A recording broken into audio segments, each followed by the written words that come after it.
아멘.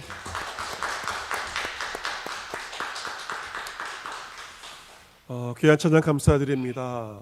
이 찬송의 가사처럼 우리와 함께 하시며 우리를 찾아오시는 보혜사 성령님의 은총이 여러분과 함께 하시며 여러분의 몸과 마음과 생명을 지켜주시기를 기원합니다.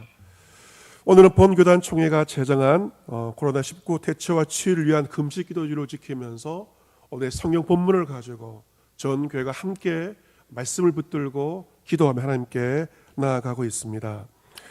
이화여자대학교 에코과학부의 최재천 교수님은 자연과학과 또한 인문학을 넘나드는 사회생물학자로 저명합니다. 많은 책도 내었고 많은 강연을 하고 있습니다. 최 교수님은 인간의 생태계 파괴가 불러올 전염병의 위험에 대해서 꾸준히 경고를 해왔습니다. 그는 코로나19 바이러스와 관련된 것으로 알려진 박쥐에 대해서도 여러 편의 논문을 쓰기도 하셨습니다. 교수님에 의하면 이 박쥐가 인간에게 바이러스를 뿌릴 확률은 극히 낮다고 합니다. 하지만 박쥐가 자주 만나는 어떤 동물에게 바이러스를 옮겼고 그 동물이 인간을 만나는 바람에 제2, 제3의 숙주를 통해서 이 코로나19 바이러스가 인간에게 온 것으로 추정을 하고 있습니다. 사람들이 야생동물을 잡아오는 과정에서 동물들이 붙어 살던 바이러스가 마침내 인간에게도 들러붙은 것입니다. 문제는 인간입니다. 인간이 자연 생태계를 파괴함으로 말미암아 잘 살고 있던 동물들이 인간에게 바이러스를 털어버릴 수밖에 없는 그런 상황을 결국 인간 스스로가 만든 것입니다. 이 코로나19 바이러스가 인간의 생명을 위협하는 것은 결국 인간의 책임이라는 것입니다. 최 교수님은 이번 코로나 바이러스 사태를 통하여서 사람들이 자연을 건드리지 않고 그대로 두는 게 좋다는 걸 알 수 있는 좋은 기회가 되어야 할 것이라고 말하고 있습니다.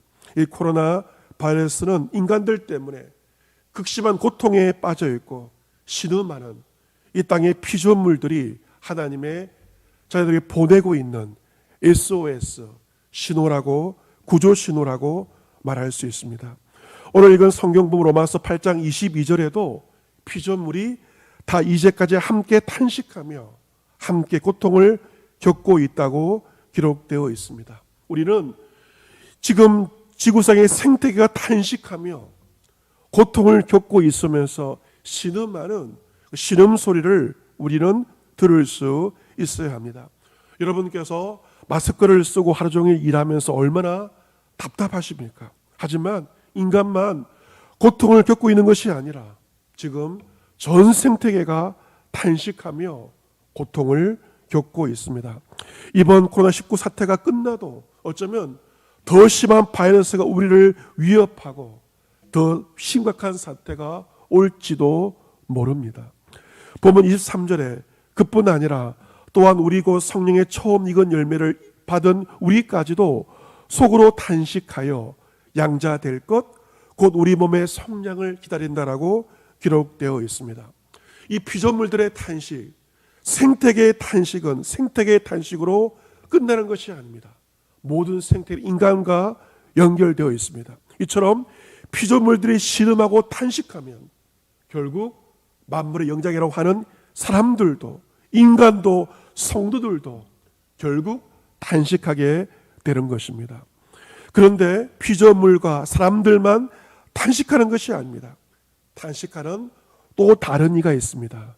바로 성령 하나님이십니다. 본문 26절 말씀 보시면 이와 같이 성령도 우리 연약함을 도우시라니 우리 마땅히 기도할 바를 알지 못하나 오직 성령이 말할 수 없는 탄식으로 우리를 위하여 친히 간구하시느니라. 27절 마음을 살피시는 이가 성령의 생각을 아시나니 이는 성령이 하나님의 뜻대로 성들을 위하여 간구하심이니라.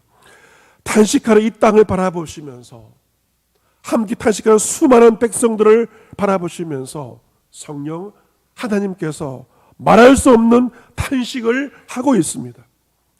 우리는 탄식할 뿐입니다. 탄식만 하고 기도는 하지 못합니다. 하지만 성령 하나님은 탄식하시면서 우리를 위하여 친히 간구하고 계십니다. 성령님은 기도하지 못하는 우리 연약함을 돕고 계십니다. 성령님은 기도하지도 못하고 무엇을 기도할지도 알지 못하고 그저 탄식하며 신음하는 우리를 바라보시면서 우리를 친히 도우시며 기도하고 계십니다. 성령께서는 기도를 하시되 하나님의 뜻대로 지금도 저와 여러분을 위해서 탄식하며 기도하고 있습니다. 우리는 탄식하는 이 땅, 탄식하는 백성들을 바라보시면서 함께 탄식하고 계시며 우리를 위해 친히 간구하시는 성령 하나님을 바라볼 수 있어야 합니다. 지금 우리나라뿐만 아니라 유럽과 미국을 비롯한 전 세계가 코로나19로 인한 마치 전쟁과도 같은 재난 상황 가운데 있습니다. 우리는 이런 상황 가운데 이러한 질문을 던지게 됩니다. 지금 하나님은 어디 계시는가? 하나님은 어디 계시는가? 세상이 이렇게 올스톱되어 있고 끔찍한데 하나님은 어디 계시는가? 없는 것은 아니냐 하는 질문을 하게 되기도 합니다. 현대의 대표적인 개혁신학자 위르겐 몰트만은 그가 지은 책 십자가에 달리신 하나님에서 이 질문들에서 하나님은 어디 계시는가 이 질문에 대해서 답을 하고 있습니다. 그래도 하나님은 계셔. 어디에 계시냐고? 십자가에 계시잖아 라고 그의 책에서 답을 하였습니다. 십자가에 달리신 성자 예수님의 고통에 대해서 성부 하나님은 그저 냉담하게 보고만 계시지 않고 십자가의 성자의 고통을 함께 느끼셨습니다. 그리고 성령 하나님도 이러한 고통에 함께 참여하십니다. 그러기에 십자가 사건은 성자의 고통, 성부의 공감, 성령의 동참이 있는 삼위일체적 사건입니다. 이 십자가 사건에 드러난 하나님은 어떤 분이십니까? 고통을 느끼시고 고통을 공감하시고 고통에 동참하시는 성삼위 하나님이십니다. 따라서 우리가 그 어떤 고통 가운데 있다 할지라도 십자가를 통하여 나와 함께 우리와 함께 인류와 함께 온 세상과 함께 고통을 느끼시고 고통에 공감하시고 고통에 동참하시는 삼위일체 하나님을 바라볼 수 있어야 할 것입니다. 그렇다면 고통 가운데 있는 하나님의 선하신 뜻은 무엇일까요? 그것이 바로 본문 28절에 나와 있습니다. 본문 28절 우리가 알거니와 하나님을 사랑하는 자 곧 그의 뜻대로 부르심을 입은 자들에게는 모든 것이 합력하여 선을 이루느니라. 아멘. 하나님을 사랑하는 자 그의 뜻대로 부르심을 입은 자들에게는 이 모든 것이 합력하여 마침내 선을 이루게 되는 줄로 믿습니다. 그 모든 것에는 무엇이 포함됩니까? 우리가 지금 하고 있는 한숨과 우리의 탄식도 그 모든 것에 포함되어 있습니다. 우리의 한숨과 우리의 절망과 우리의 탄식이 합력하여 하나님은 마침내 선하심으로 인도하신다는 것입니다. 이번 코로나 바이러스로 말미암아 이 모든 사태를 통하여서 선하신 하나님의 계획이 나타나고 있는 것을 우리가 보게 됩니다. 그 중에 하나가 온실가스 배출량이 4분의 1이나 줄어들었습니다. 전 세계 대기의 질은 이 사태를 통하여서 좋아졌다는 것입니다. 그리고 개인적으로 손을 잘 씻고 개인 위생을 철저히 하다 보니 환절기지만 병원에 감기 환자가 거의 줄어들었다고 합니다. 마스크를 쓰다 보니 담배 피우는 사람들도 줄어든 것을 우리가 보게 됩니다. 그리고 영상 예배를 드리면서 교회 영상 시스템들이 더 좋아지고 있는 것들도 우리가 보게 됩니다. 우리가 분명히 아는 한 가지는 무엇입니까? 하나님을 사랑하는 자, 뜻대로 부르심을 입은 자들에게는 모든 것이 합력하여 마침내 선을 이루게 된다는 것입니다. 이것은 인간적인 자기의 확신이 아닙니다. 하나님께서 말씀을 통하여 분명히 주시는 그 확신을 우리는 가질 수 있어야 합니다. 그럼에도 모든 것이 잘 될 것이다. 그럼에도 모든 것이 잘 될 것이다. 영어로 all shall be well. 이 계시를 받은 영국의 여성 영성가가 있습니다. 바로 노리치의 줄리안입니다. 이 노리치의 줄리안은 바로 중세시대 평신도 여성 영성가였습니다. 그는 1442년 출생하여 활동하였는데 그녀가 출생하여 활동한 때는 굉장히 어려운 때였습니다. 흑사병으로 말미암아 유럽 인구의 3분의 1이 사망하고 영국의 인구가 절반으로 줄었던 그때 그녀가 출생하고 그리고 활동하였습니다. 흑사병 외에도 영국은 십자군 전쟁 후에 민생이 파탄되었고 영국과 프랑스 간의 무려 100년 전쟁, 정치적 혼란으로 말미암아 전 유럽과 특별히 영국이 매우 암울한 시대였습니다. 또한 그녀는 31살 때인 1473년에 그 봄날에 중환병으로 말미암아 사경을 헤매고 있었습니다. 유럽적으로, 영국적으로, 개인적으로 정말 어려운 그러한 현실 가운데 있었습니다. 그녀는 줄리안 교회에 부속된 집에서 그 집에서 은둔 생활을 할 수밖에 없었습니다. 일종의 자가격리 상태에 처하게 되었습니다. 이처럼 민족적인 재난, 유럽적인 그러한 재난과 개인적인 평안 중에 있던 그녀는 그 줄리안 교회에 있던 그 집에서 은둔 생활을 하는 가운데 16가지의 환상을 보게 되었습니다. 이 환상과 계시를 토대로 그녀는 기도와 영성 지도의 삶을 살게 되었습니다. 이 줄리안은 침묵과 기도로 일간을 보내면서 자신의 집을 찾아온 사람들에게 작은 창문을 통하여서 사람들과 대화하며 위로하며 하나님의 사랑의 신비를 전했습니다. 그녀는 이 환상을 통하여서 예수님의 순환을 자신의 몸을 통하여 직접 경험하게 되었다고 합니다. 그녀는 이러한 체험을 통하여서 예수님께서 고난당하신 이유는 바로 하나님의 사랑 때문이다.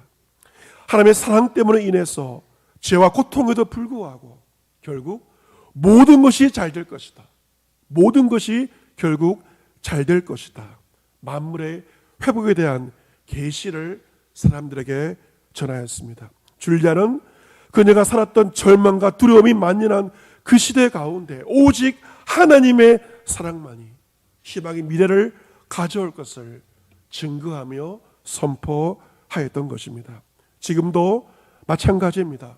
우리가 겪는 한숨과 탄식과 절망과 고난의 현실 가운데도 우리는 영원하신 하나님의 사랑 안에 거해야 합니다. 때로 이 사태가 오래되므로 말미암아 영혼이 지쳐버리고 믿음도 떨리고 우리의 마음이 질병과 죽음의 그 소식에 답답해질 때도 하나님의 사랑만은 우리에게 희망과 용기를 주기 때문입니다. 우리는 이 위기 속에서 탄식하시는 성령님의 도우심 가운데 아픈 자들, 힘든 자들을 위해서 성령의 인도하심 가운데 충보할 수 있어야 합니다. 주님의 희망만이 우리를 붙들어 줍니다. 탄식 가운데 성령님의 은혜는 우리에게 충분하며 하나님의 사랑 여전히 저와 여러분을 감싸고 있습니다. 지난주 우리 교회 집사님 한 분이 몸이 심하게 아프셨다고 합니다. 음식을 드시고 그 이후로 몸이 심하게 아프시게 되었습니다. 몸에 염증이 생기게 되었고 염증은 폐와 간에까지 오게 되었습니다.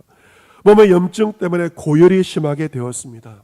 다행히 코로나 양성 판정은 받지 않으셨습니다. 몸이 불덩이가 되어서 병원을 가는 도중에 부인 근사님은 남편을 위해서 계속적으로 기도하셨다고 합니다. 다행히 병원에 가보니 열이 떨어지게 되었다고 합니다. 나중에 남편에게 이 이야기를 내가 당신을 기도했다는 이야기를 하니까 남편 집사님은 자신도 속으로 사도신경을 계속 암송하며 고백하였다고 부인에게 이야기를 하였다고 합니다. 두 분이 참으로 이 시국에 그 열이 쏟는 고통 가운데도 기도하며 하나님을 의지한 것은 어떻게 가능합니까?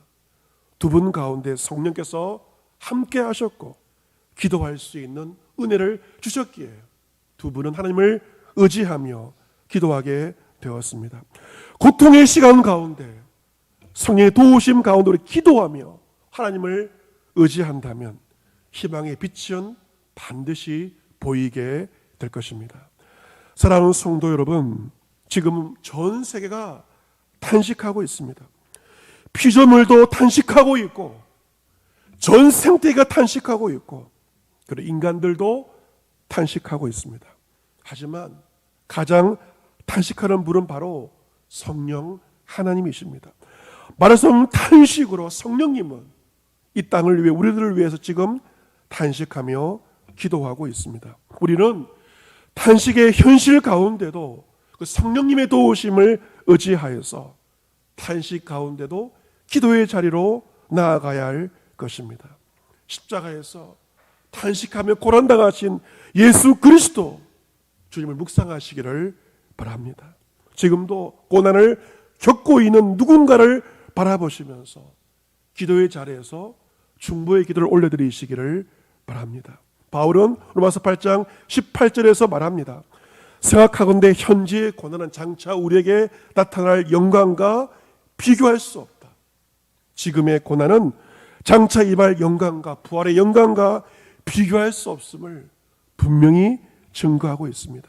현재는 고난 가운데 있지만 장차 임할 하나님의 영광이 있습니다. 부활의 영광이 분명히 있습니다. 그 부활의 영광을 우리가 바라보며 지금 겪는 이 탄식 가운데도 한숨 가운데도 참된 기도를 드리며 회개의 기도를 드릴 수 있는 기도로서 희망의 빛을 발견하는 이런 모두와 이 나라와 이 민족과 한국 교회와 온 땅이 될 수 있기를 구원의 중보자이시며 기도의 중보자이시며 지금 우리와 함께 하시는 주 예수 그리스도의 이름으로 축복합니다. 아멘.